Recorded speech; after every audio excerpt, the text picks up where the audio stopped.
And we're back to the regular format of Persona 5. Mm-hmm. So we're going to be going at about, 30 minutes per episode. Just a nice little pace here. As always. I mean, doing any more than that would take an absurdly huge amount of time. So there's no way that I'm going to be doing any more than that. Well, don't you have an episode ready for tomorrow? Yeah, basically. Okay, great. Yeah. But it's like that's still going to take many hours to finish as of right now. Okay.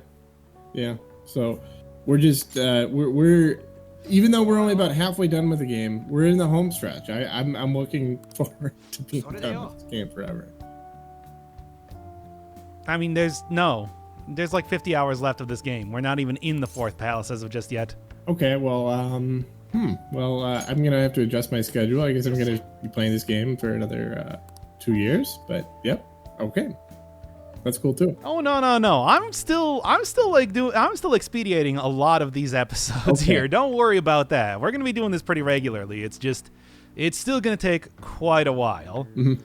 Anyway, I do not remember Ryuji talking about going to a festival at all, but I guess that's what we're doing now. Oh, he was talking about it last week in the game. I think they mentioned it as you. No, that was the Tanabata Festival. That's a totally different thing. Oh, really? This is a totally different festival? That's weird. I don't think this is the same. I think that was 7/14. Let's be honest. I'm not entirely familiar with festivals in Japan and how they work out, but I don't think it's the same thing. Mm-hmm. By the way, this is not the scene, but we are heading into one of the best Ryuji scenes in the entire game. I just want to get everyone's juices flowing. Everybody, our inner dope, just thinking, because we're gonna really go into overdrive with Ryuji here. Not this scene. This scene kind of sucks. This is just like, oh well. No, this scene is just one of the kind of run of the mill. Hey, we're getting a new superpower, whatever, to use in battle. Yeah. I mean, Ryuji was the most interested in doing that in the previous dungeon. Yeah. And with Yusuke, no less. So it's like, it's no surprise that that's what's going to be happening right now. Yeah. Well, wasn't Anne also doing, setting up a move with Ryuji too? Yeah, don't you remember her jiggling, like, for 3/4 of well, not the last episode, but the previous one? I do not have memory. We've established this. That's something we've well established. Like, remember the Memento reference? I do not remember things for long periods of time. I only remember things related to my life. No, we're done with Mementos for a while now. Okay. Yeah. Should we consult Jose about this? Will we? Who's Jose? I don't know if that's I don't know. He literally did not know what the star was supposed to be in the first place. Why is it suddenly important? Whatever. Persona 5. First of all, just great animation with Ryuji in Despair. I know they're reusing it, but still. He does that like every 10 minutes. I know. Just like it does fit this weather like unusually well. Like this is probably the scene that they animated it for originally. Okay, so now one thing I like about this is there's a TV crew at the festival. That makes perfect sense.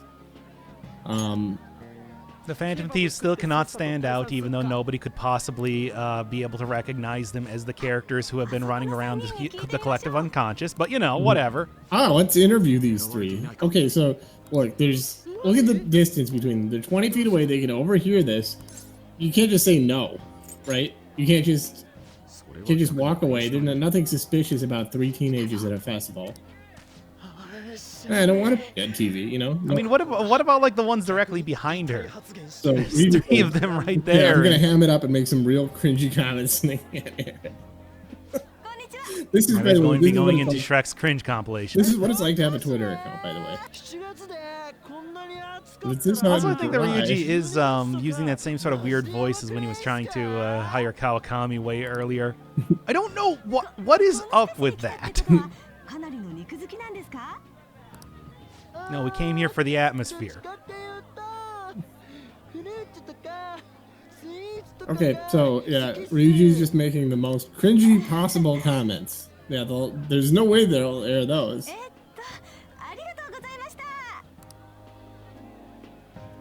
You did it, Ryuji. Are you certain that they won't air any of it?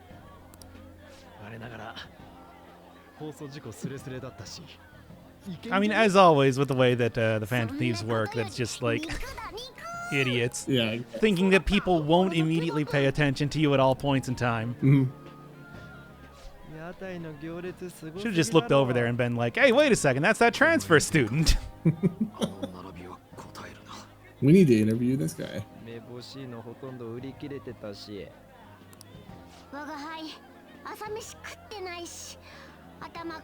think it would be kind of suspicious to be shoving any sort of like kebabs or whatever into the backpack where Morgana is, but it's also been well established that nobody can actually see him, so whatever. Yeah, who cares? Like, Morgana, you're not the center of attention. We don't need to keep talking to you. That thing. It's like once again some very great segues into different points of conversation. Does seem like something that's probably going to be a little bit more relevant in the future. I'm not entirely sure because it's unlike with a lot of things in Persona 5, they actually do have an entire set for this. But up until this point, they haven't really talked about a stadium or anything like that. Mm-hmm. I don't know. I like that Ryuji's just like, hey, let's go to that construction site and walk around the live construction site. And then Yusuke is just like, that should be an interesting intellectual exercise. Yes, that will get us to end this scene.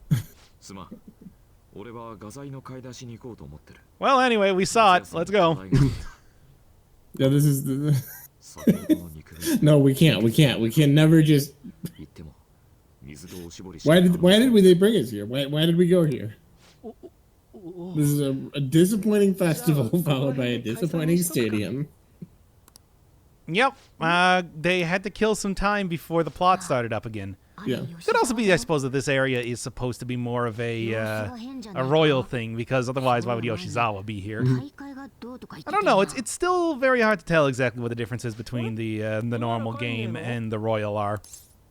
Mm-hmm. I like that I've got something to do in this abandoned stadium.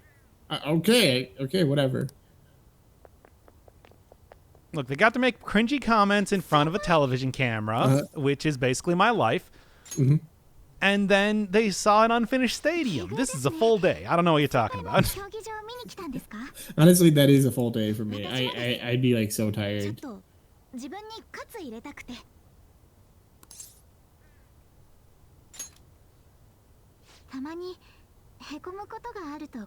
just come here, I go to this abandoned stadium. I mean, it is like a stadium is a sports thing, right? I mean, I don't know.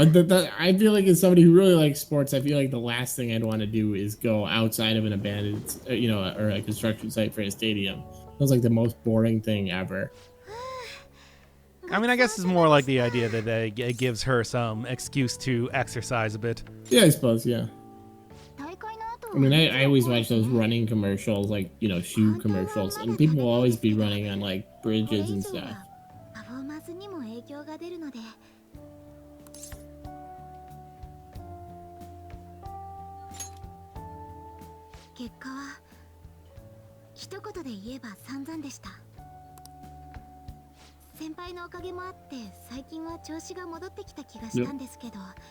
You're so helpful. Joker could. Yeah, I mean, all he does is just kind of like hang around and...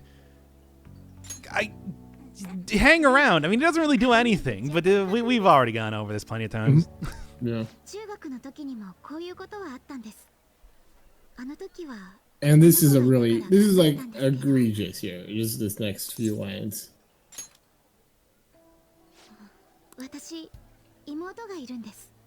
Oh, can we meet her?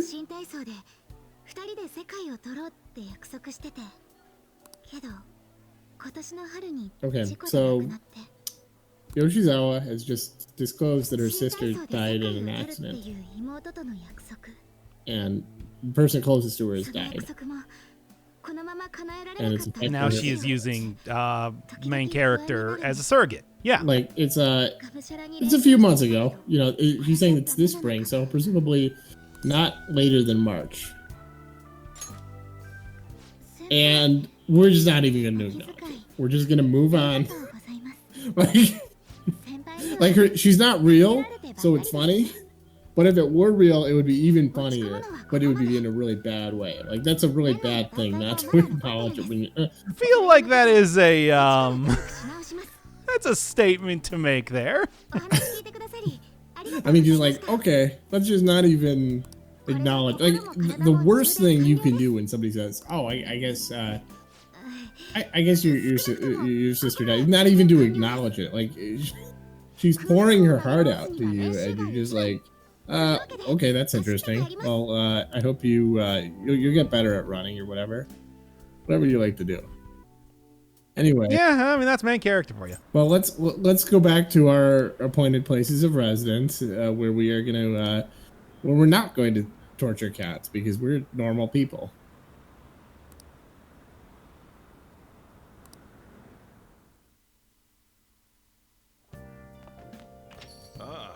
You're back. Yeah, this is the scene that I was talking about earlier.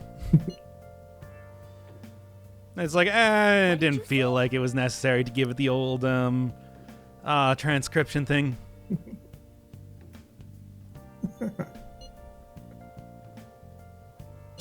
A lot of sensible chuckles in the background there. No. Oh, you really like this scene, don't you? I didn't realize it was being told through the text. You have to restart the episode and be like, you gotta shut up because we gotta pay attention to the scene. So, okay. I didn't realize that we were actually going back through, like, the way that they were going to show us this was through Mishima being pissed,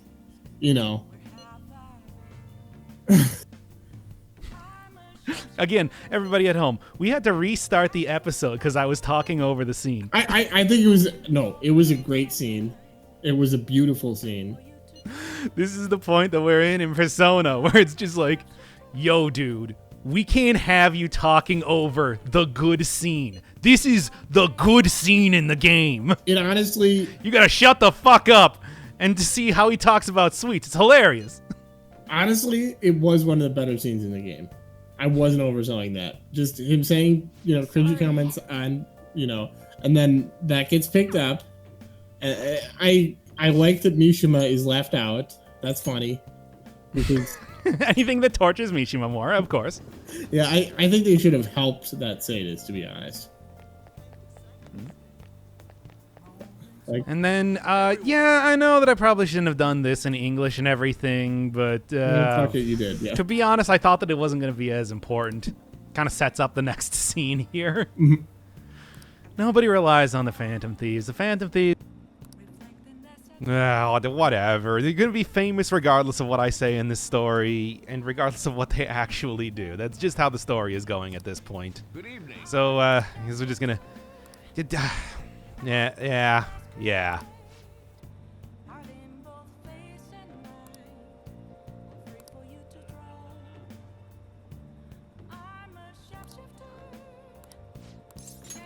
Right away, then.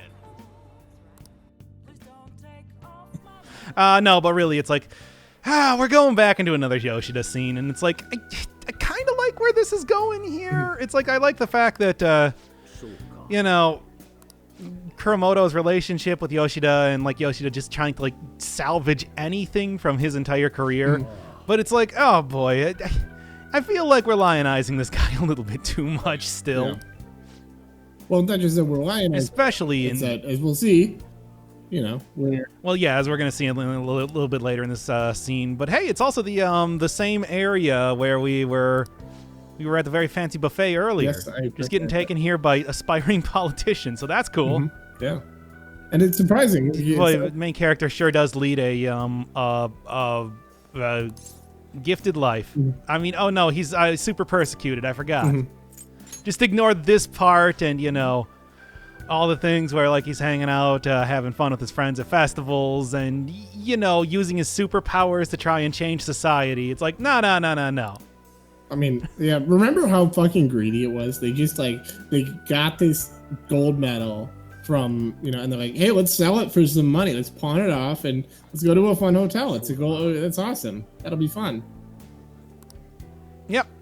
And it's like this is Yoshida. Have you been reading the script? Because what's that over there? Is that the script? Yeah. I mean, it's like I don't know why you'd side with him. Again, they've so far targeted a gym teacher, a traditional artist, and a small time organized crime boss. Yeah. Loan shark, basically. Nothing really that gives any sort of indication that they're trying to do anything. No, they're just. I mean, it's a good brand. Much less change the world, even though that's exactly what they're trying to do. And yeah, this is the point where it's like Yoshida goes from like just trying to make the best out of a bad situation to going full on Willy Loman here, where he's getting like offered a job and like a chance at a future, and of course, due to his own pride, he's gonna turn it down. And it's like, and also, investigation into the expense misappropriation, get your name cleared. The writers being cowards again and making sure that nobody. Making sure that we only have good criminals and not bad criminals. Yeah, I mean, yeah, and I think the Willy Loman thing is apt. I mean, you just, he's like clearly just, okay, he's gonna turn it down. This is the great offer, but you know what? I can't do it. I just can't take it. Nope, he's gotta do everything on his own terms, regardless of the fact that he's been spending 20 years trying to get into office. Yeah. Friend gives him a huge opportunity, and it's like, of course I say that I take the offer. Like, what are you even talking about, dude? What are you, an idiot? Well, they say though, Willy Loman never embezzled a lot of money. No, he certainly didn't. Yeah, and we gotta pay attention. It's just, that's not what I said. That's not what I said, Yoshida. What? You're not even paying attention to me, Yoshida.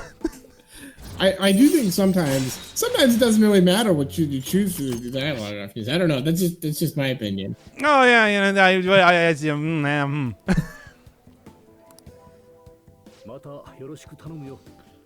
I can't.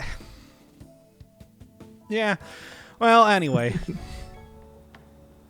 I also like Yoshida just because I have a very similar sort of eyebrow situation. Oh, yeah, that's definitely true. Also, I really skipped through this. I don't know why. Whatever. As always, with the tacked-on royal scenes, they don't really make too much of a difference. So, I just want to point... Except for getting more insight into the raging egotism that Yoshida has. So, the point you were going to rant about, and I don't really... you can do whatever you want.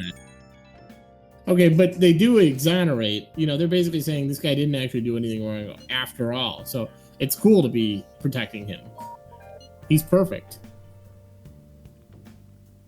Yeah.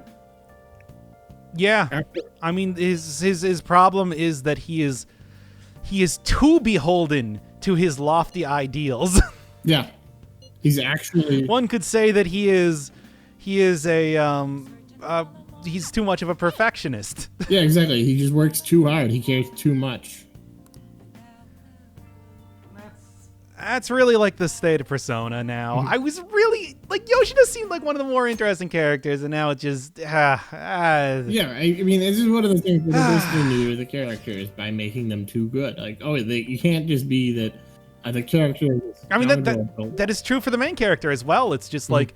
He was too incensed at this at seeing a drunken man harass a woman that he had to do something about it, and that was his mistake. And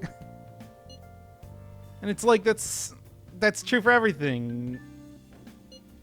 It's true for that's true for like Takemi talking about how it's just like she was trying to develop a medicine for a rare and unusual disease, and then it's just like.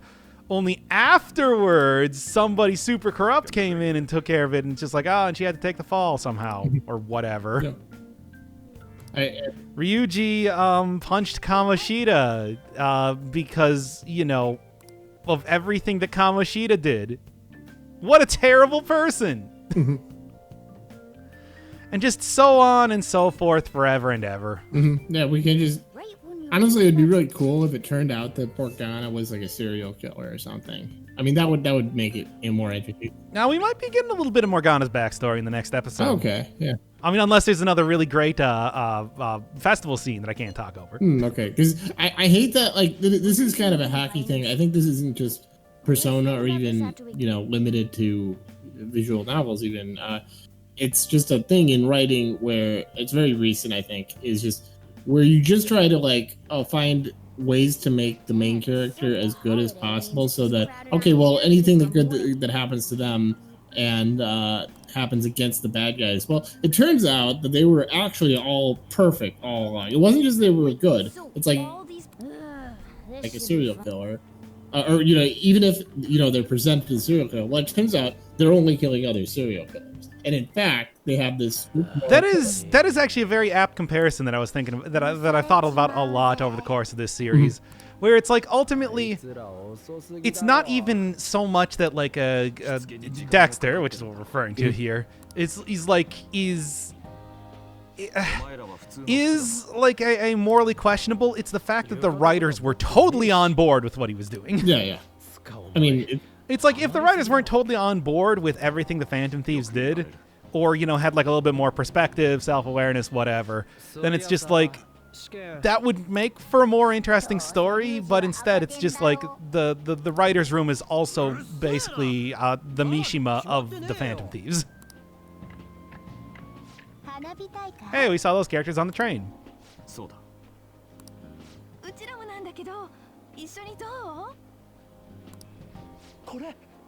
Thank you, Ryuji. You're truly the most important party member. Yeah, I think I lost the other guy here. Oh, well, let him restart his computer or whatever. As usual, you know the deal at this point if you've been watching these episodes.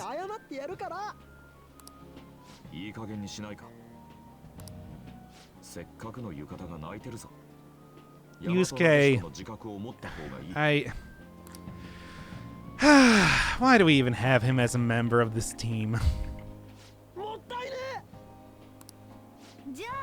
It's one thing to reject people. It's another thing to reject people in the most just ridiculous. And then everybody gives Ryuji the business. What is up with this whole thing? Like, I don't even... Like, oh, these are the... Just like, these are the girls you're into, Ryuji. Girls your own age who are interested in you. Ew. Gross. Give me my teacher who I'm hot for and, Anne who hates being sexualized, and I'll just stare at her ass for hours on end, I guess. This is the sort of thing that is a lot more appropriate, right? So, you realize I was just starting to understand more and more why Ryuji wanted to hire a prostitute in the first place.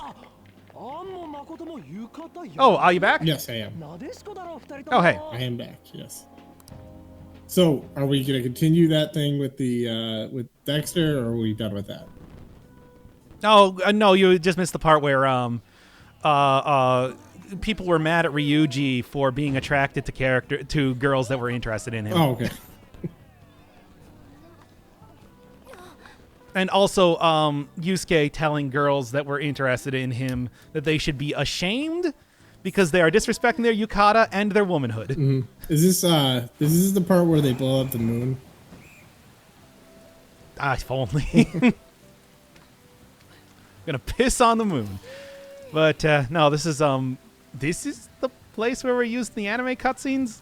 Yeah, I guess. Yeah, it is wild because it does look completely different. Like, it doesn't look anything like the visual novel the visual novel at all. It just looks completely, like, it looks pretty decent. It looks like genuine anime. Do you think this counts as Anne gets sexually harassed?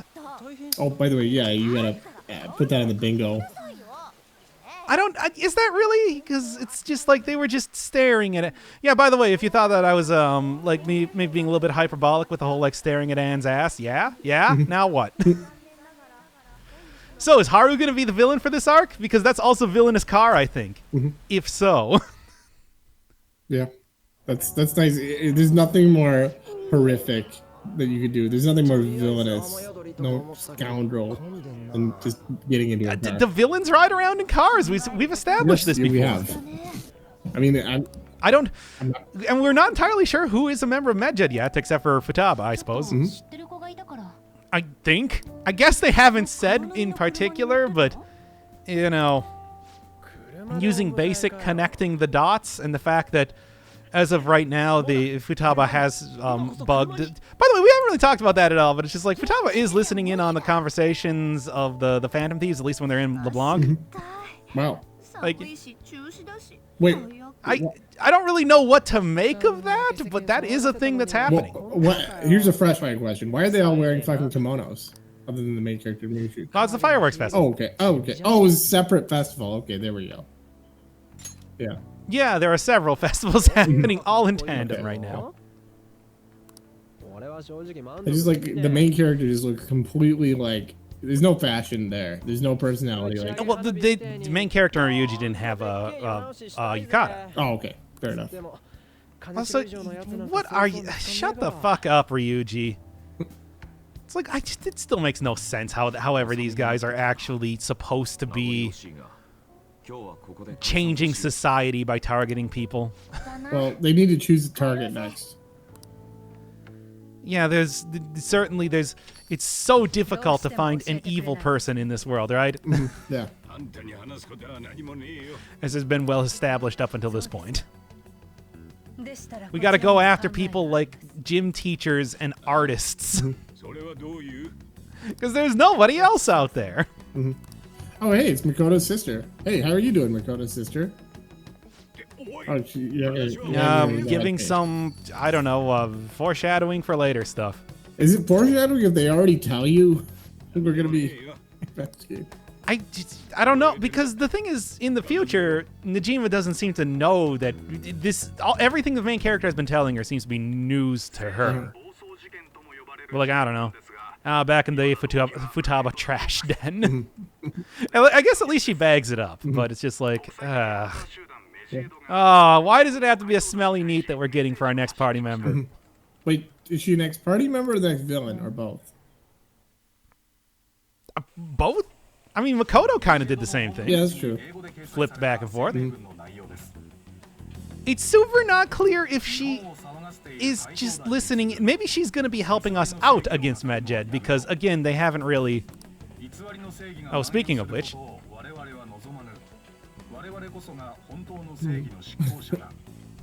I mean, guys, again, a gym teacher, a traditional artist, and a local mafia boss.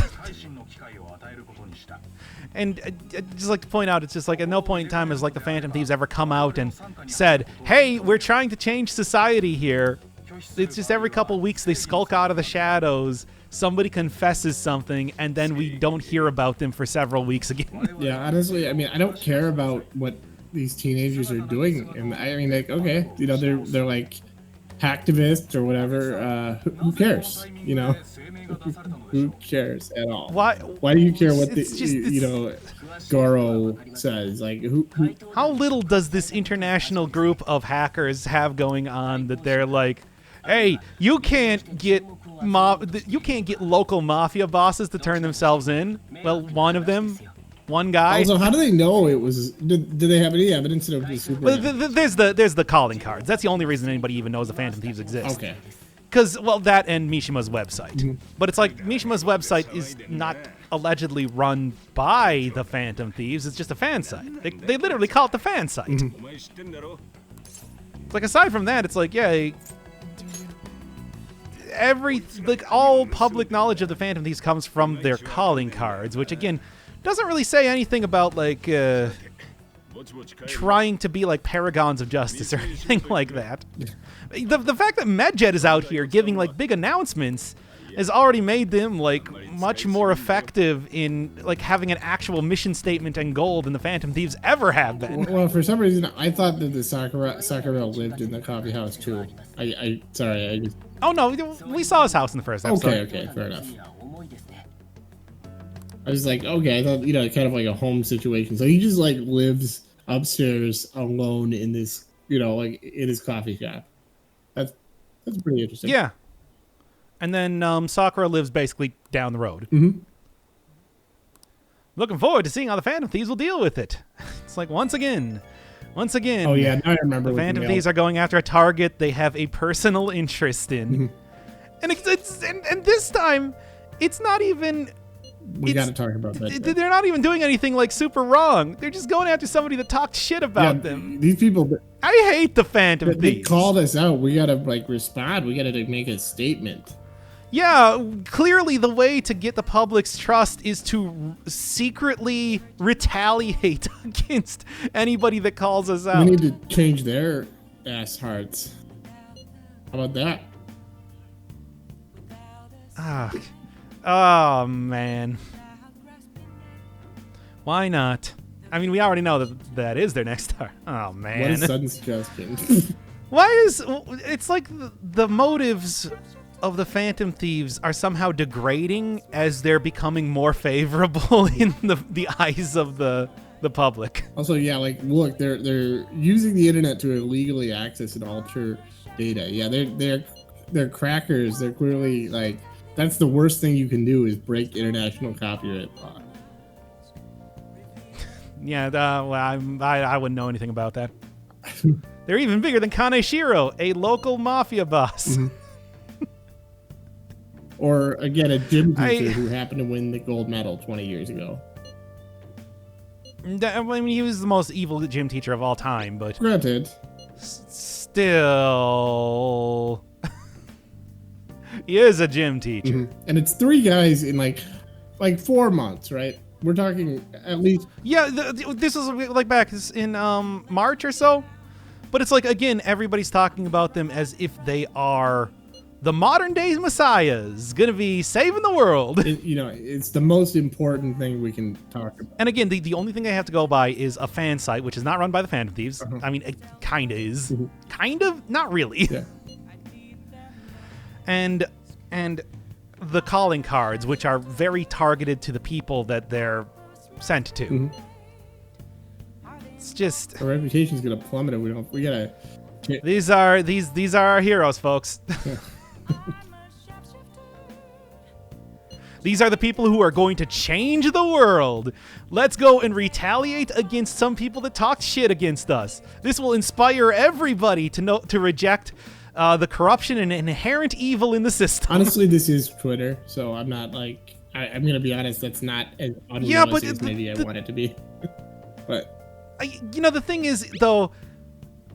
people are super for the Phantom Thieves. Mm-hmm. The only people that are against them are people like Najima, who is a big asshole, Goro, who's more concerned about his own self-image, and like internet trolls that we see occasionally on the like day-changing screen, loading screens. I don't think that the Phantom Thieves are real at all.